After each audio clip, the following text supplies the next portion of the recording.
My dear friends, on behalf of the entire Stegall family, would like to thank you for your presence here on this day of very personal and sacred memory in their lives. Your presence together as a community, in Jewish tradition, this is fulfilling one of the most important obligations that we have in our lives. And that is to stand together with and support and care for those who have suffered loss in their lives. This is considered one of the highest and most important commandments or sacred obligations that we have throughout our lifetime.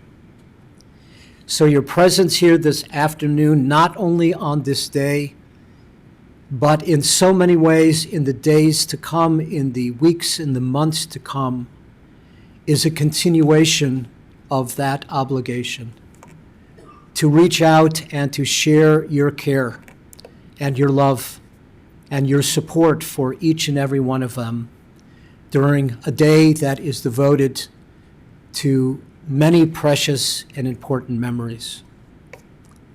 One of the most important customs and traditions that is associated with this time of loss is turning to a symbol which has a very important place in Jewish life and practice. That symbol is the wearing of a black ribbon. For throughout history, Jewish people during their times of loss would actually take a piece of their own clothing and then they would make a tear in that fabric. And so during our time, symbolically, we take a black ribbon that is attached to whatever clothing we may be wearing, and we make a tear in that fabric. This is not only an outward symbol of our loss and this time of mourning, but in so many ways, it's a tear in the fabric of life. It is a tear in the fabric of the heart.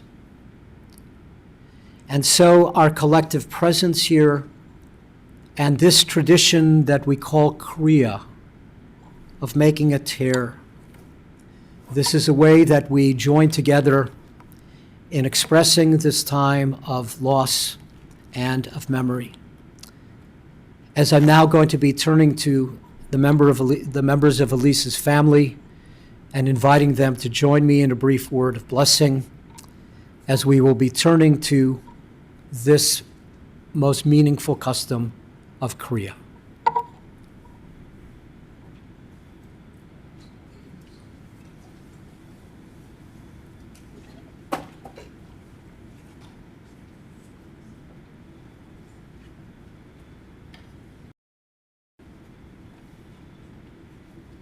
Thoughts and prayers, and certainly on behalf of all of those who are present here, those who will be joining with you. These are all expressions of love. And so we now briefly want to turn to this symbol, this important symbol that is attached to each of you. As I shared with this wonderful community, in a moment, we're going to recite the traditional words of blessing, and then as the tear in this fabric is sustained doing that. That this represents truly, I know, a tear in the fabric of love. So if you could please repeat these words after me. Baruch, Atah, Adonai, Dayan, Blessed are you, the Lord our God, judge of truth.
My dear friends, I am honored and blessed, but deeply saddened to join the Stegall family this afternoon for a moment that is devoted to very personal and to sacred memory.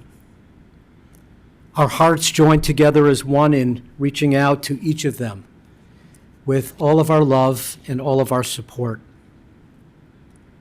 As this afternoon we acknowledge the journey of life with all of its many peaks and its valleys, its joys and its sorrows. It has always been very meaningful for this rabbi to find a common bond and connection with each family during the course of our conversation and getting to know one another. And yes, that common bond and connection was immediate. It was the south side of Chicago. The very south side of Chicago, Jeffrey and Marionette Manor, and discussing familiar schools and, of course, the local synagogue. And then, of course, it was on to Des Plaines and a lifetime of new family memories that were created there, all of which brings us ultimately to this day and to this moment. It is in that spirit that I thought it appropriate to begin our service this afternoon with the following meditation that was composed by Rabbi Alvin Fine. Rabbi Fine, who speaks in such a meaningful way of the journey. He speaks of the journey. As we pause during these words to reflect upon bonds of care and concern and love that unite all of us together this afternoon. As Rabbi Fine writes, birth is a beginning and death is a destination, but life is a journey, a going and a growing from stage to stage. From childhood to maturity and youth to age, from innocence to awareness and ignorance to knowing, from foolishness to discretion and then perhaps to wisdom, from weakness to strength or strength to weakness and often back again, from health to sickness and back we pray to health again. From offense to forgiveness, from loneliness to love, from joy to gratitude, from pain to compassion, and grief to understanding, and fear to faith. From defeat to defeat to defeat, until looking backward or ahead, we see that our victory lies not at some high place along the way, but in having made the journey, stage by stage, a sacred pilgrimage. Birth is a beginning and death a destination, but life is a journey, a sacred pilgrimage, made stage by stage from birth to death to life everlasting. My dear friends, there is a very, very long-standing Jewish teaching that speaks of reciting 100 blessings, 100 blessings each and every day. So pause just for a very brief moment to reflect upon the depth of that teaching, of what it would mean to recite 100 blessings each and every day. That we should be continually, even amidst our loss and sorrow, we should continually be in a place of praise and acknowledgement of all of our daily blessings. Of those 100 blessings, the tradition goes on to say that the most important of all, a timeless blessing, is that of gratitude. So how appropriate, therefore, that we should begin this service of sacred and personal memory with a shared sense of profound gratitude for Elise's life and the meaning I know that she brought to so many. For amidst the deep sense of loss that I know is felt so personally amongst all of us, we pause at this hour to count our collective blessings and acknowledge all of the many gifts of her life, of her love, of her spirit that is now a part of each of us. Baruch atah Adonai, we are forever grateful, O Eternal One, source of all of our blessings, for this moment to join together in sacred memory and to recall with abundant love the life and the spirit of Elise Stiegel. May the Holy One of Blessing, from whom all things come and to all things return, on this day of mourning and loss, give us now light and give us peace. And may all the words that we speak, all of the stories that we tell, all of the memories that we share, bring us comfort and bring us strength. In Jewish tradition, such moments of loss and of sorrow have always been acknowledged by sharing selections from the book of Psalms in the Bible. It is through these words that our ancestors found comfort and peace and a profound sense of healing in their lives. As is our custom and practice, we too will now turn together to these same words, with the hope and prayer in each of our hearts that these sacred thoughts will now comfort us as well. I invite all of us to turn to the booklets we have received. On the inside cover, you will find the very familiar words of the 23rd Psalm. The 23rd Psalm are words that transcend the Jewish faith and Jewish tradition and are found in so many expressions of belief and of faith. I'd like to invite in just a moment all of us to join together in these words. As we say Mizmor LeDavid, these words are a psalm of David. I invite you please to join me. The Lord is my shepherd, I shall not want. He maketh me to lie down in green pastures. He leadeth me beside the still waters. He restoreth my soul. He leadeth me in the paths of righteousness for his name's sake. Yea, though I walk through the valley of the shadow of death, I will fear no evil, for thou art with me. Thy rod and thy staff, they comfort me. Thou preparest a table before me in the presence of mine enemies. Thou anointest my head with oil, my cup runneth over. Surely goodness and mercy shall follow me all the days of my life, and I shall dwell in the house of the Lord forever.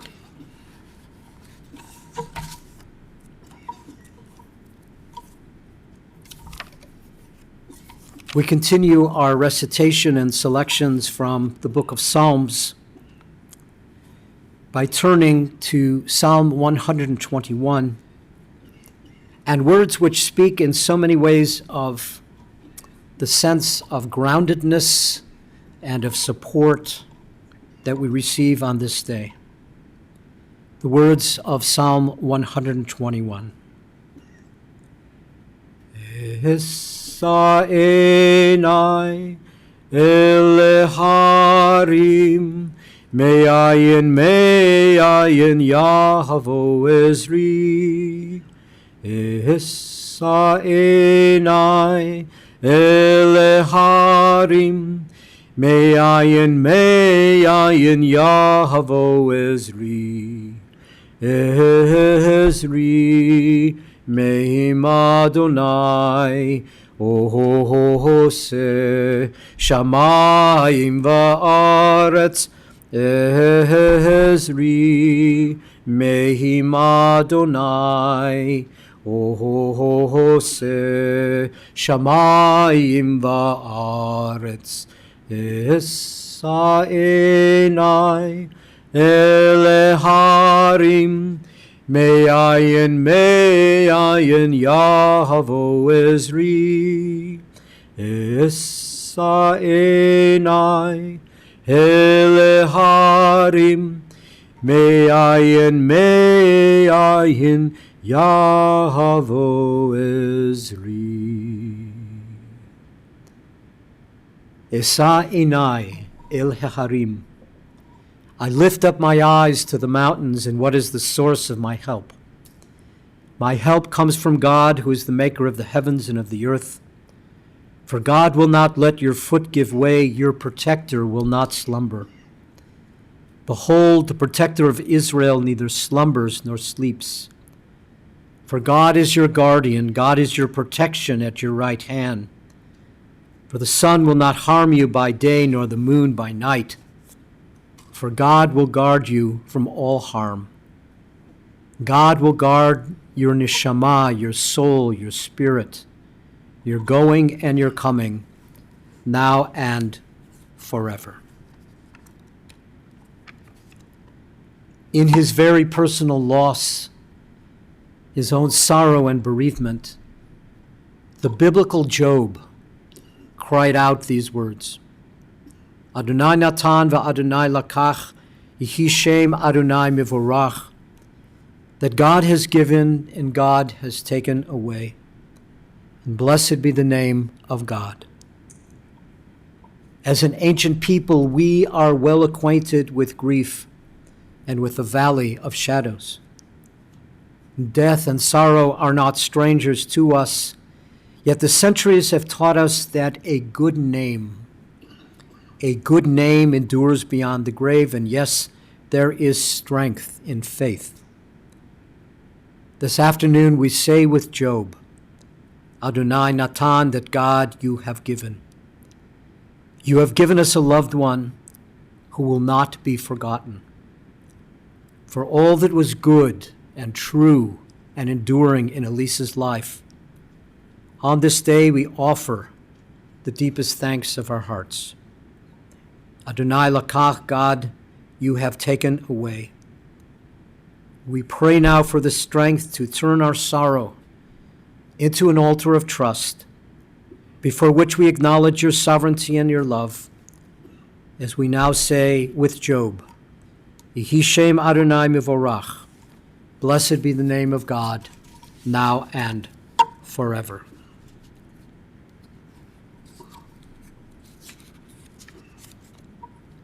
Let us now, with much love and much care and much support, pause and remember the life journey of Elise Stiegel.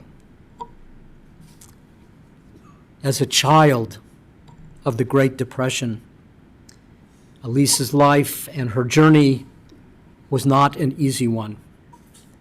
struggling often just to make ends meet, but her life outlook always remained positive, her days filled with meaning and purpose. From raising a wonderful family to her love of painting and how meaningful it is to see her life creations and her life works that are before us. Her love of painting, her 20 years of employment at Penny's, and yes, surrounded by wonderful friends, both those she had known throughout her life and her more recent acquaintances, including a very special bond I know she had with each of her caregivers. She loved taking the car trips. She loved her 85th birthday visit to Nashville. But most importantly, and most important of all, it was the love that I know that she carried in her heart each and every day for her children, her grandchildren, her great-granddaughter, all of that which sustained her.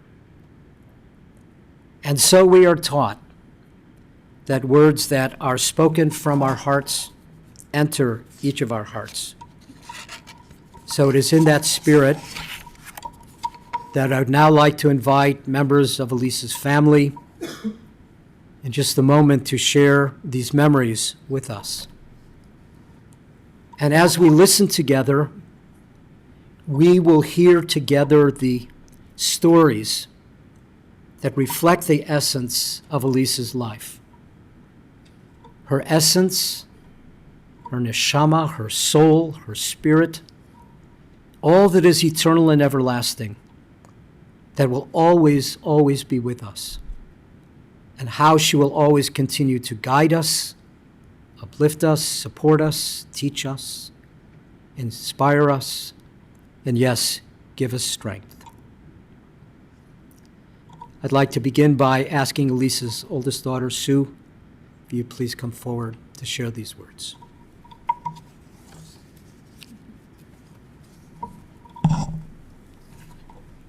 Please.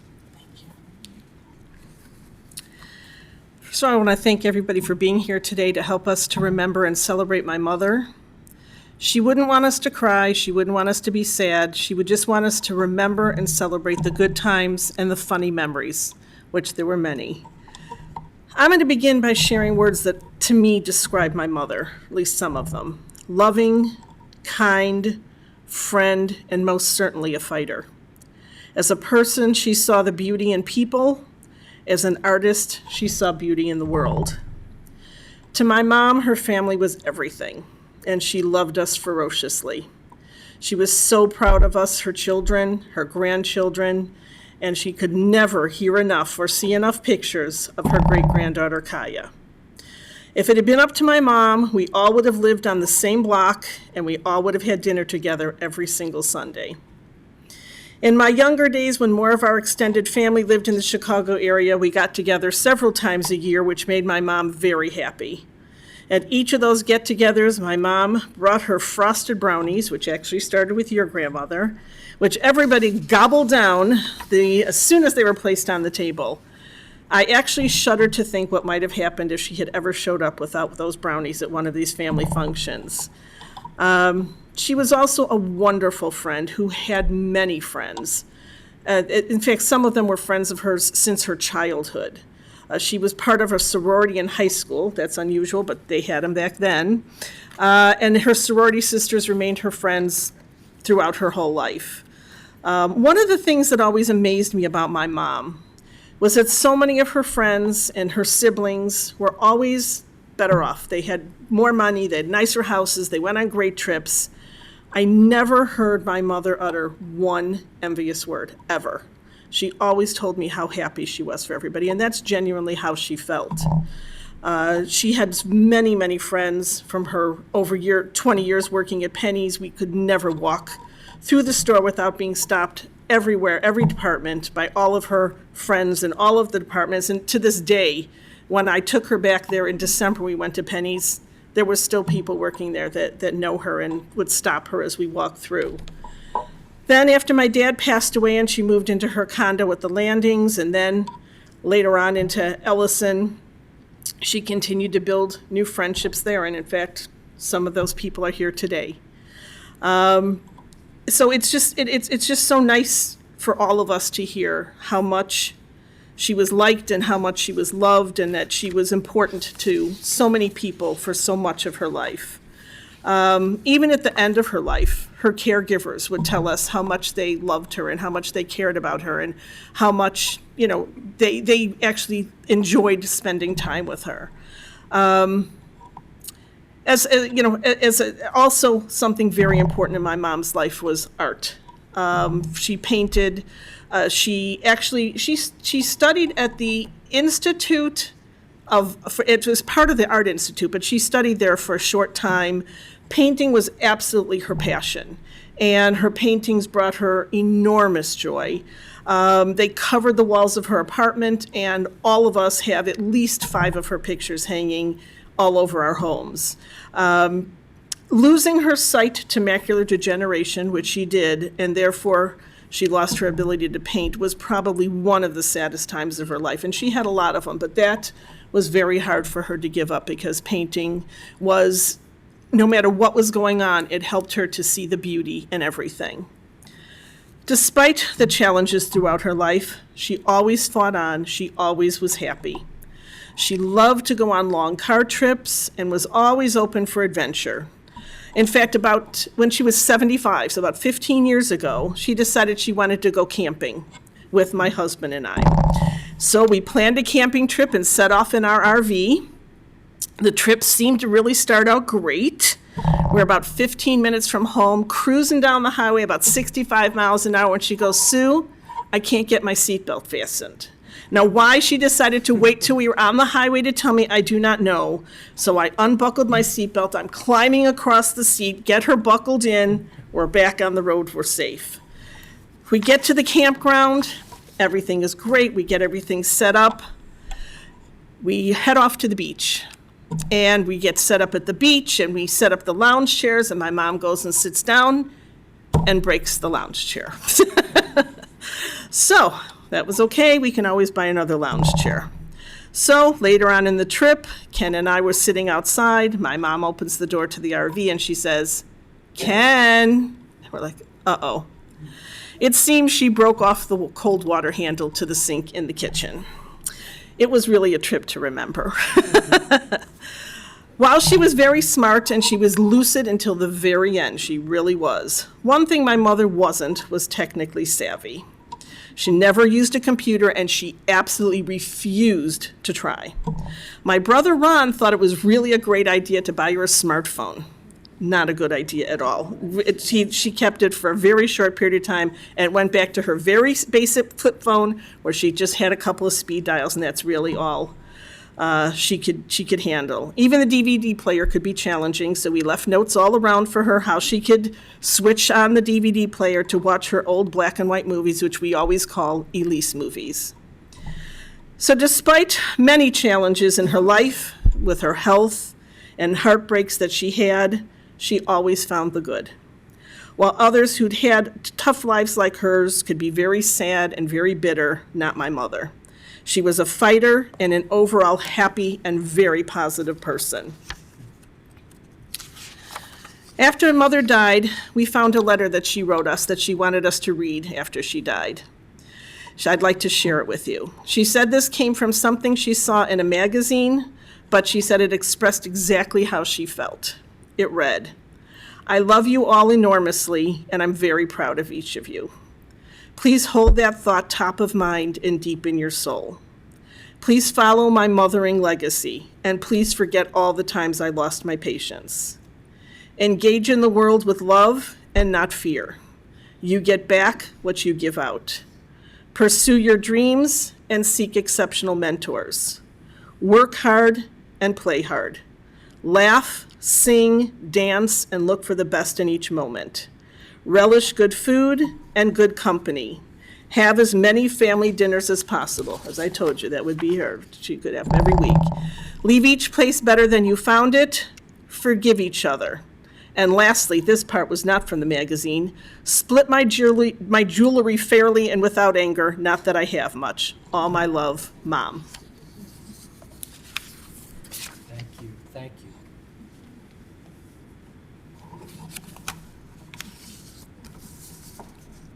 Sue, thank you so very, very much. So I'd now like to invite Matt, if you'd be kind enough to please come forward, and I know that you are speaking these words also on behalf of your mom. Yes, please.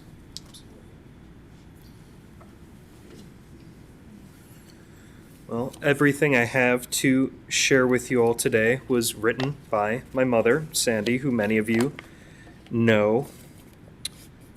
So as I say, I know who I am speaking for.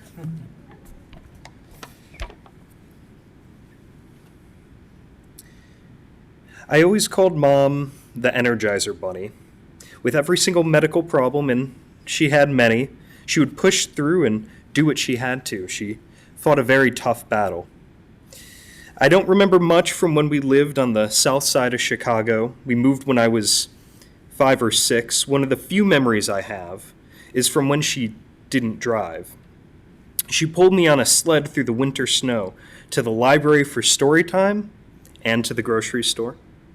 Then we moved to Des Plaines, and Mom worked a short time at an office job with one of our very kind neighbors before she moved to her home at JCPenney's.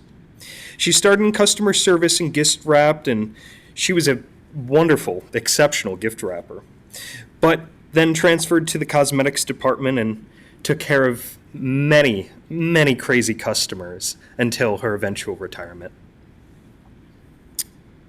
When I learned to drive, I would drive to Penny's and visit her. As I walked through the store, many of her coworkers would shout out to me, "Hi, little Elise." Everyone liked Mom. She had lots of good friends working there. Every Hanukkah, Mom would bake a big tin of Nestle chocolate chip cookies for each grandchild. Her kitchen counters were always full of cooling cookies, and she loved gifting the overflowing tins to each of us. Mom baked the best brownies. You all know that. The frosting she put on top was sugary and thick, wonderful. She wasn't allowed to go to any family function without bringing her brownies. I have the recipe, but I couldn't make them like her. She had the magic touch. On each of our birthdays, she made a family dinner. I only ever requested the same dinner. Her amazing spaghetti. She made a fabulous sauce, cooked all day, rich and thick, lots of homemade garlic bread. Mine is the only winter birthday. I remember year after year, the snow would be coming down and the electricity would suddenly go off while she was cooking. Didn't stay off long, but due to the snow, it happened nearly every single year, but didn't stop her. Just like her brownies, she gave me the sauce recipe, but I could never make it like hers. For a few years as well, she made homemade dill pickles. I remember the jars sitting in her basement. A little anecdote for myself. Unintentionally, I made dill pickles before coming down here. I shared them with my mom, and for the family that can take them on the plane back home, and for those remaining, there's a gift waiting for you back at our house. And this memory came back to my mother, and I'm glad I had the inspiration to share this joy from Elise with all of you as well. So you know, food was so important. Her number one, and I heard this as you all were coming in, was Carson's ribs, right? And their cheesy au gratin potatoes, right? That's where she wanted to go for her birthday every single year. Oh, and she loved cookies and candy.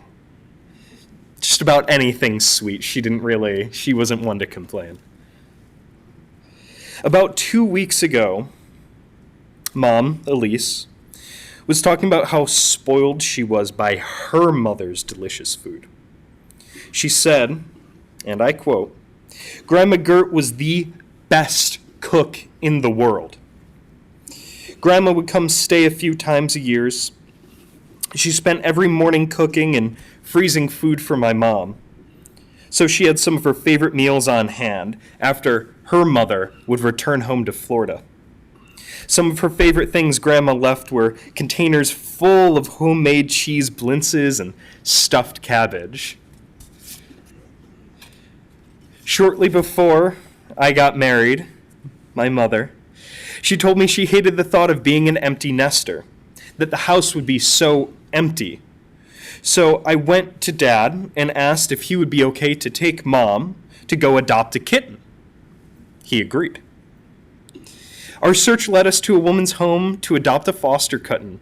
That kitten turned out to be the long-haired furball my mom loved, Samantha, again, who many of you had the pleasure of meeting. My mom came with me years later to pick out our kitten, Oliver. Not too long ago, Elise craved another cat, but knew she couldn't take care of one. This winter, after seeing the stuffed animals Sandy had begun creating, she asked her to crochet one. And Sandy did. She told my mom it made her smile every day as it sat on her dresser. Mom loved playing mahjong with all of her friends over the years. She would call after playing and tell me how much money she lost that day. On the days she had a winning streak, however, she was delighted. She would announce, "Finally, it's about time." She also loved playing card games and Rummy Cue, and many times she would go out to dinner with her friends and they would come back and play other games as well. She loved to see plays and travel. She loved being driven on long rides and just sitting, seeing the sights. But most of all, she loved to paint. She was an oil painter, and she only ever painted at class, never at home. And painting day was the best day of her week, and she was good. At class, they painted whatever they wanted. She was proud of everything she produced and couldn't wait to get them framed and start on the next one. Her work hung all over her apartment, in every room, even the bathroom, and in each of her homes and our homes today. She wanted me, my mother, to paint like her, so much so. She put me in private painting classes with her friend Janice, and when they were in junior high, they lasted about a year or two. Mom was disappointed when I told her painting was okay, but that she enjoyed other art forms more. Later, she loved whenever I crocheted anything she asked for and made greeting cards whenever she needed them. That artistic spirit very much runs strong. My mom was the #1 fan of Turner Classic Movies, Elise movies. She would watch these old movies every single day, even if she saw them 20 times, probably more, right? Let's be honest, she could watch it again and again. She loved anything in black and white. She recorded them on VHS, and she must have had more videotapes lining her walls and closets than a rental store. And then she started collecting them when they came out on DVD as well. 2 copies, just in case. She loved watching the Game Show Network episodes from the 70s and 80s, and every night, Wheel of Fortune. No exception. One movie I associate with my mom is Hers, Mine, and Ours with Lucille Ball, 1968. I remember sitting and watching with her, and I don't remember when Lucy was drunk and her slip fell off around her ankles at the party and her Fake eyelashes fell off into the mashed potatoes, I think. Mom was laughing so hard it made me laugh.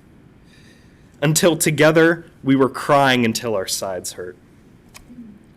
Now, when that movie comes on, I will forever remember laughing, carefree together. I found a poem titled Your Mother is Always With You.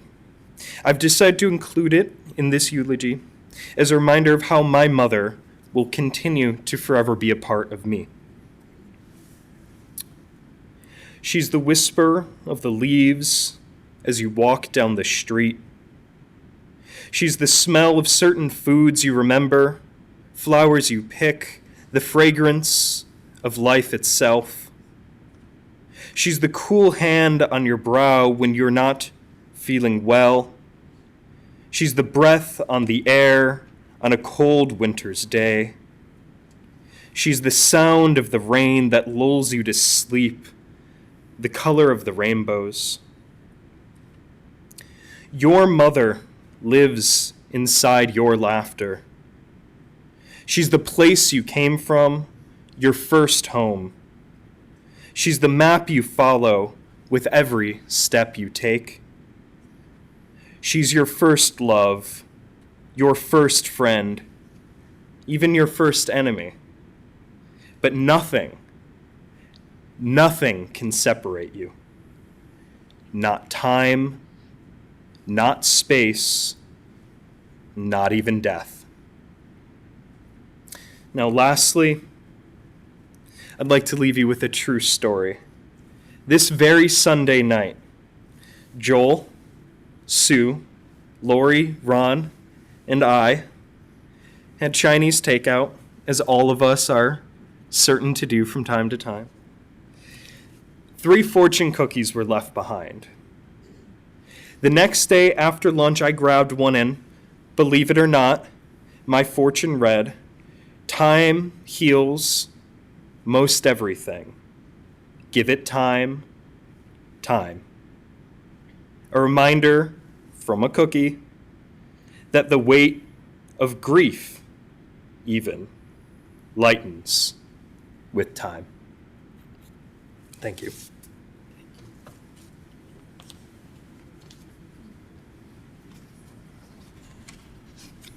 Thank you so very much, Matt. And Sandy, the words that I know spoken from your heart and wonderful, wonderful stories and insights. Ron, I'd like to invite you, please, to share these words.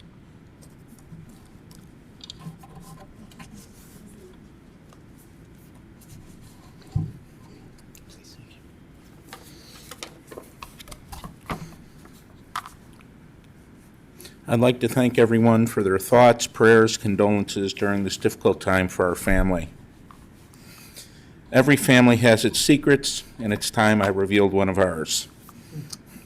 While it's true that my mom did love her sisters, my sisters, grandkids, and great-grandchild, me, Ron, was my mom's favorite. No question about it. Now, I know what you skeptics out there are thinking. Ron, you're her only son, therefore by default you'd be the favorite. Doesn't matter. Well, some in the family claim I might have taken advantage of my status as favorite child. I just like to think my mom spoiled me a little bit. Like every self-respecting Jewish mother, my mom was not happy unless she was worrying about something. In fact, she liked to worry so much, I believe at one time in her life, she was on 5 different blood pressure medicines at the same time. This led to some very interesting conversations when I would speak with my mom. Every time we'd talk, she'd ask me what's wrong. And when I was younger, most of the time I would respond that, "Mom, everything's fine. Life is good. No problems. I'm enjoying life. Things are good." Wrong answer. She'd almost shout into the phone, "Ron, what aren't you telling me?"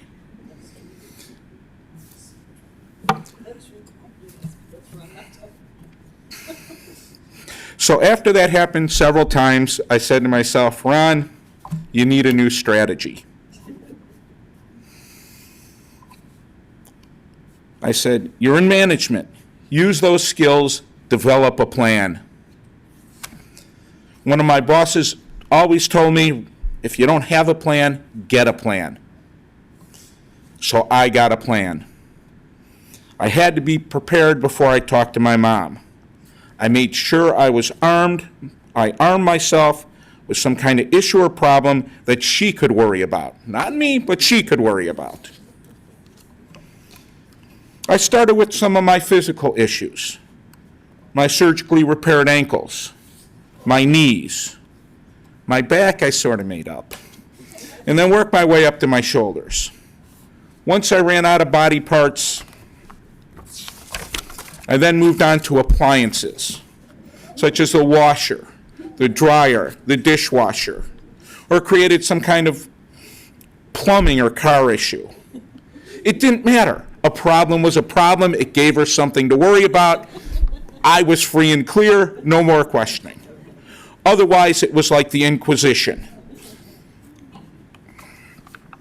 The problem is, the next time I talked to my mom, I didn't really remember what issue I told her was bothering me. So she'd ask me about my back, and I go, Mom, what are you talking about? I've never had a back problem. My back's fine. What are you doing? And then all of a sudden it hit me, oops. Oh, yeah, it's fine now, Mom. I'm feeling much better now. No need to worry about that. I'm not sure she ever fell for these tactics, but she never said anything. So I guess the bottom line is, always make your mom happy, no matter what it takes. My mom was a twin. It's said that twins can communicate with each other telepathically. I now know it's true, because in her final days, my mom seemed to be holding many, many conversations with her sister Elaine. We have no idea what was being said. We know sometimes my mom was yelling at her. We know sometimes she seemed to be whispering. We just aren't sure. In my mind, my mom, Elaine was telling my mom it was time to join her, my Uncle Roy, my grandparents, my dad in the afterlife, and she was there to ease her journey. As you've heard, my mom was a phenomenal cook, and we couldn't go to any family function without a tray or two of brownies and chocolate chip cookies. I believe one time we showed up at my cousin's house without those desserts, Jim, and he sort of implied we should leave and come back when we had some brownies and cookies. No, I'm not going to name anybody, but someone knows who that is.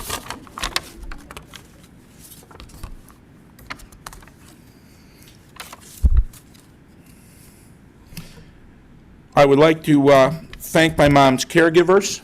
They are truly special and phenomenal people. They took excellent care of my mom, eased some of the burden on us, and it was really appreciated. Thank you. My mom was also an artist. Well, that trait didn't pass to me, since I can't draw a stick figure. She did give me a lasting appreciation for art. I cannot pass an art gallery or go to an art festival without stopping, looking at drawings and paintings, and thinking of my mom. I truly have an appreciation for art, sculpture. Like I said, I'd be challenged to draw a stick figure. Elise Stiegel, my mom, rest in peace. I love you, and I'll miss you.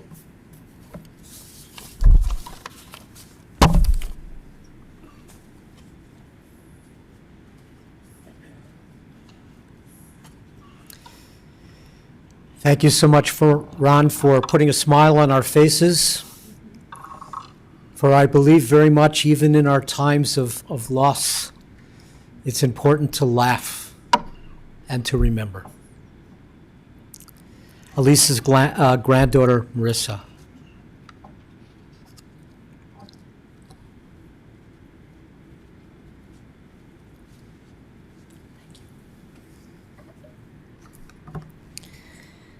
My My Grams was the sweetest lady, and everyone that met her echoed that sentiment. I remember when she first met my British friend Alex at my wedding day. Alex was one of my bridesmaids, and my Grams was hanging out with us at the wedding. Alex told me she spoke with my Grams for a while, and she would just keep nodding her head, and we're pretty sure she didn't understand much of what she was saying because of her accent. But my Grams was trying really hard and still tried to talk with her and ask her a lot of questions. She was the sweetest, even if she didn't understand every word you were saying. Another very lovable thing about my Grams is she loved family fiercely and always looked forward to when we were together. One of my fondest memories was going to sleepovers at my Grams' house with my brother when we were younger and making these amazing Toll House cookies. She always kept a little extra dough on the beaters for us because she knew that was our favorite part. My brother and I would make cookies with Grams every time we went to her house, and they would always turn out perfectly. She said it was her oven that made them turn out so well, but I think it was the love that she had for her grandkids that made them perfect.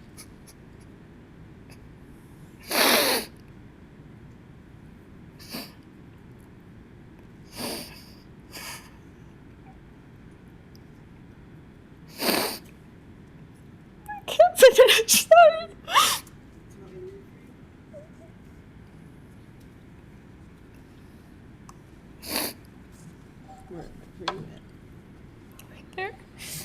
As we grew older, we didn't have as many sleepovers, but she was always near to my heart. As many of you know, she was a wonderful artist and loved to paint, and I'm lucky enough to have that creative gene passed on to me. I love art and decorating because of her, and I will continue to think about her every time I pick up a pencil or paintbrush to start a new project. When I look at pictures of her, Graham's genuine smile came shining through when we got to spend time as a family. For her 85th birthday, we went to Nashville, and you could see how happy she was to have her whole family there. But I'll never forget the moment when she met her great-granddaughter for the first time. Grams, or Gigi to Kaia, would light up whenever Kaia came over. She always had a new doll to give Kaia, and they mutually shared a love for those sweet dolls. Even though Kaia may not remember her Gigi as clearly as she grows older, I will continue telling her stories about her Gigi and keep her memory alive. Kaia also carries a piece of her, as she is so sweet like my Grams, and also loves to be creative. We will miss you, Grams. Thank you.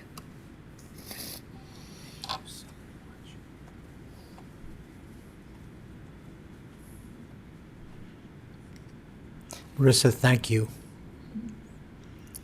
And finally, I'd like to invite Elise's grandson, Michael, to share these words.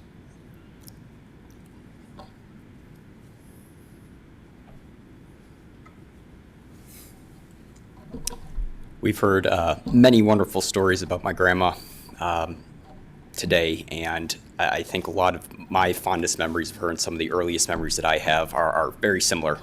It's what my sister actually just shared.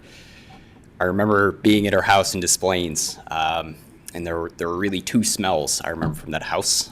One was smoke from my grandpa, and the other being cookies and brownies from my grandma. And I remember sitting in the den upstairs watching Boomerang, which is the classic cartoon channel, Jetsons, things like that. Remember watching some of those classic cartoons as my grandma would start some of those Toll House cookies, and when it was about time, she would call us down, and we'd lick some of the dough off the beaters, and of course be told, "Don't tell your mother I let you do this." And as so many have mentioned, I remember growing up, so many birthday parties, so many celebrations. The family was always together. The brownies and the cookies, the wonderful food was always a big part of our gatherings and a big part of what my grandma brought to those gatherings and what I think the family really enjoyed. Just the sweetest grandma, right? Trying to sweeten you up, fatten you up, much to the chagrin of your parents when you came home. As I got older and I moved out to Colorado, certainly the amount of times that we spent together, that decreased. But I would say every time I spoke with her, every time I called her, the conversations were short, but they always went something very similar.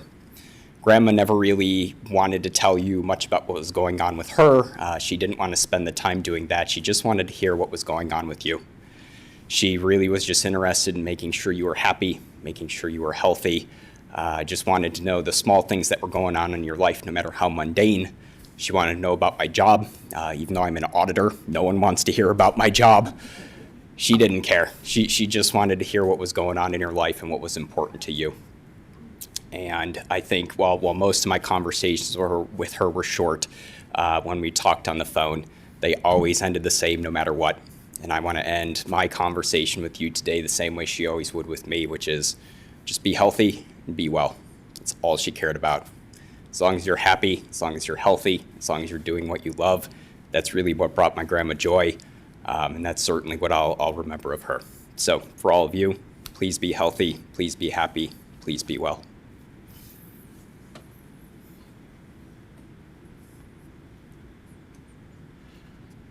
I cannot think of more appropriate concluding thoughts than those that you have just shared with us. They are a wonderful, wonderful message. And in many ways, her legacy and the spirit of her life is really found in each and every one of them. So thank you.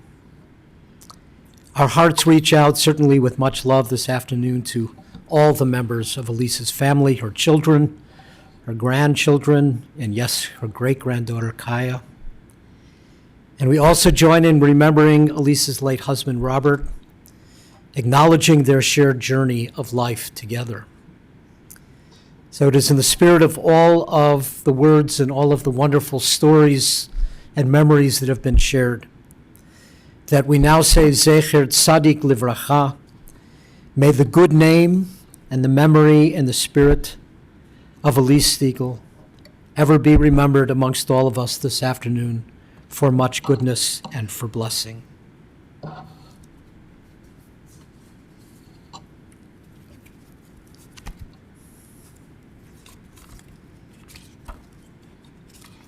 It is in the rising of the sun and its going down that we will always remember her.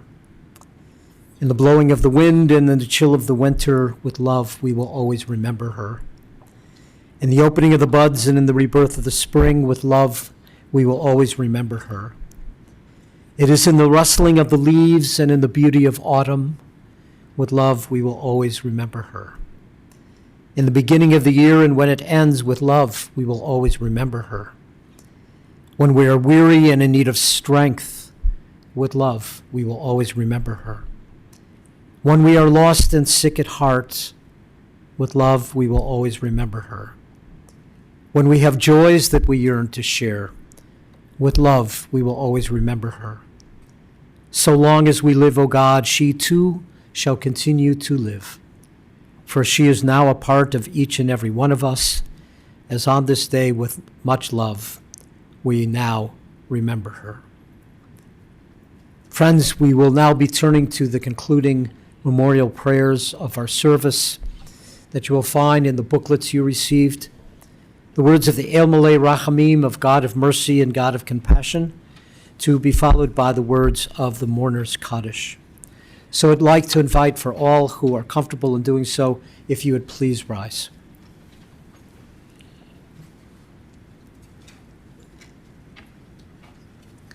El Malei Rachamim Shochein Bamromim, Hamsei Menucha Nechona Tachat Kanfei Hashchina, Im Kedoshim U'Tohorim, Kezohar Harakia Mazhirim, Et Nishmat Elise Stiegel, Shal Halcha La'olama, Ba'al Harachamim Yistereha, Beseter Kenafav La'olamim, V'tzur B'tzur Chayim, Et Nishmata, Adonai Hu Nachlata, V'tanuach B'shalom Al Mishkava, V'nomar Amen.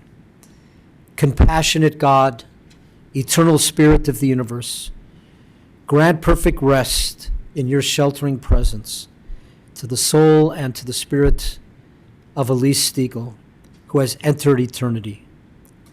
O God of mercy, let her find refuge in your eternal presence. Let her soul now be bound up in a bond of eternal and everlasting life.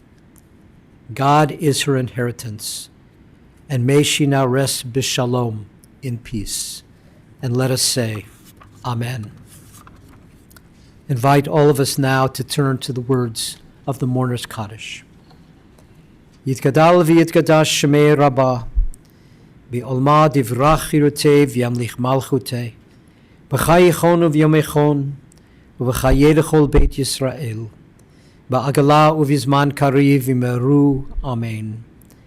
Yehi shmei Rabbah mevorach leolam ulolmei almaya, yitbarach v'yishtabach v'yitpa'ar v'yitramam v'yitnaseh, v'yitadar v'yitale v'yitalal shmei dekudisha b'richu. Le'ela min kol birchata v'shirata, tushbechata v'nechemata, da'amiran be'elma v'meru. Amen. Yehesh lama Rabba min Shemaya, v'chayim aleinu v'al kol Yisrael v'meru. Amen. Ose shalom b'imromav, hu ya'aseh shalom, aleinu v'al kol Yisrael v'meru. Amen. Ose shalom b'imromav. May the one who creates peace and harmony and wholeness and well-being on high, may a measure of shalom, of peace and of comfort and of healing, now be brought to all of those who remember with love, as now we all say together, Amen.